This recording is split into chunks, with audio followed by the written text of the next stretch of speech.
a Facebook Watch show out, Talks with Mama Tina.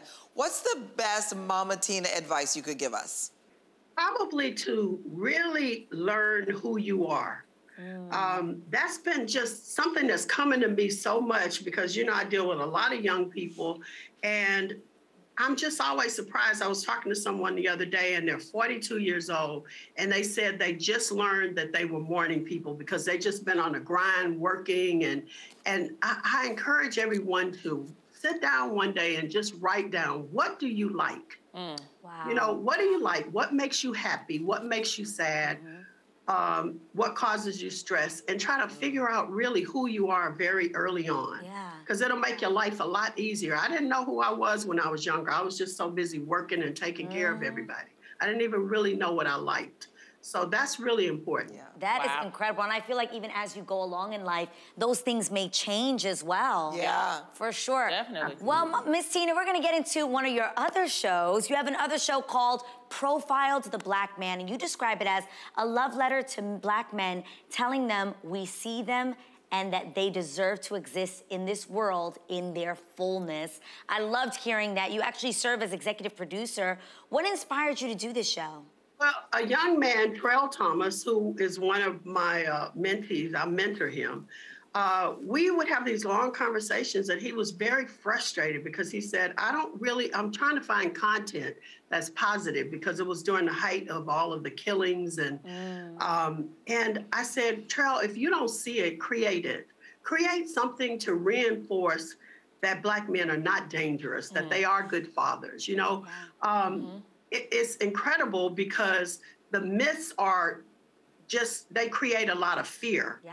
And I feel like if we can take away the fear of Black men and you can show them in a light that they are actually in, that it will be very helpful. And as Black people, we know already that our men are not dangerous and that they are good fathers and that they love us. Right.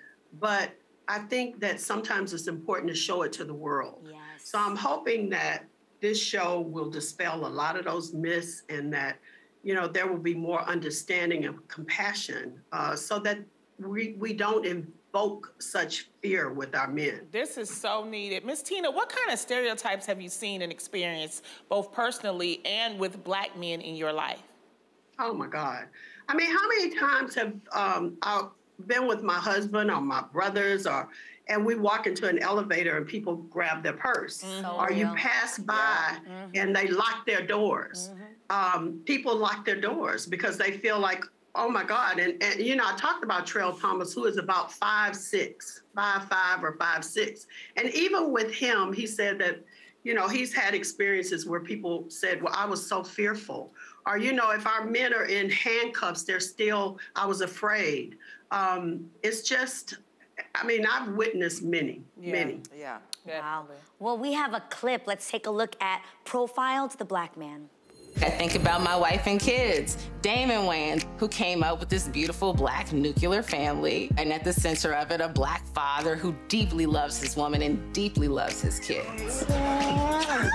It's not rare in our community, it's just too rare on TV. If you have never been around a Black family, then how do you know that they have the same issues that you have, that they have the same triumphs that you have, that they're good fathers, that they're good husbands? And so that's why there's a huge push right now for representation behind the scenes in media and in writers' rooms. So we're telling, again, these three-dimensional stories of Black folks.